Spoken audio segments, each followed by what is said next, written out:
الأحد.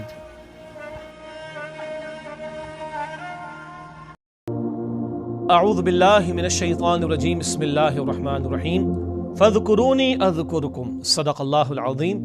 بہت مشہور جملہ ہے قرآن حکیم کا۔ رب کائنات نے ارشاد فرمایا سورہ البقرہ کی آیت نمبر 152 میں، تم مجھے یاد کرو میں تمہیں یاد رکھوں گا۔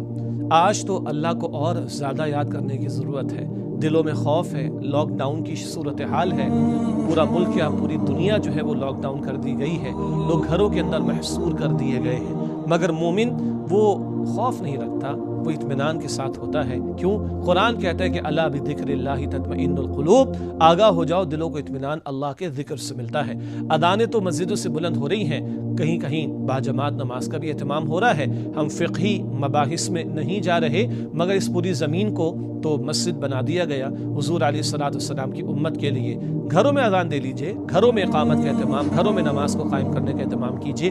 لوگ کہتے ہیں گھروں میں کیا کریں؟ اللہ کے بندوں، فرض نماز سے آگے بڑھ کر نوافل کا اہتمام، قرآن کو شفا کہا گیا، قرآن حکیم کی تلاوت کا اہتمام، رب کو پکارنے کا اہتمام۔ پکار لگی ہوئی ہے، اے میرے بندو تم نے صبح گناہ کر لیا، شام میں توبہ کر لو، تم نے شام میں گناہ کر لیا، صبح توبہ کر لو۔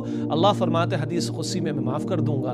گھروں کے اندر بیٹھ کر نمازوں کا بھی اہتمام ہو، تلاوت کا بھی اہتمام ہو، اذکار کا اہتمام ہو، استغفار کا اہتمام ہو، کچھ دین کے اعتبار سے مطالعے کی کوشش کر لی جائے، قرآن کا ترجمہ تفسیر پڑھ لیا جائے، احادیث مبارکہ کا مطالعہ کر لیا جائے، دعاؤں کا اہتمام کر لیا جائے، مساجد سے اذانیں تو بلند ہو رہی ہیں، کچھ توجہ بھی دلا دی جائے، اور گھروں میں بچے بھی مانگے، بوڑھے بھی مانگے، عورتیں بھی مانگے، مرد بھی مانگے، ایک ایک گھر مسجد بن جائے، ایک ایک گھر میں اللہ کا ذکر بلند ہو جائے، اللہ کی رحمت انشاءاللہ جوش میں آئے گی، اللہ رحم فرمائے گا، اللہ رحم فرمائے گا۔ یہ میرے اور آپ کے اختیار میں ہے، جھک جانا، پلٹ آنا، لوٹ آنا، اللہ کو منا لینا۔ اللہ مجھے آپ کو ہم سب کو اس کی توفیق عطا فرمائے، آمین یا رب العالمین۔ وآخر دعوانا الحمد للہ رب العالمین، والسلام علیکم ورحمۃ اللہ وبرکاتہ۔